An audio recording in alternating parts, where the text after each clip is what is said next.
నమ్మకారం అయిపోయినాడు బాబు. నన్ను నన్ను నేను చూడలేనమ్మో అనుకున్నానండి నేను. నేనే వద్దాం అనుకున్నా కానీ వస్తే మీకు మీ ఇంటికి వస్తే ఇలా కూర్చోలేము కదా.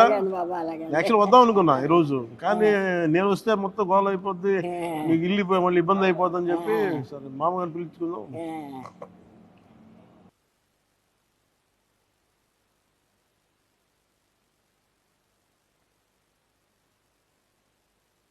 సార్ మీకోసం ఇది చెక్ ఒకటి ఇస్తున్నా, ఇది మీరు బ్యాంకులో వేసుకోండి 50,000 రూపాయలు.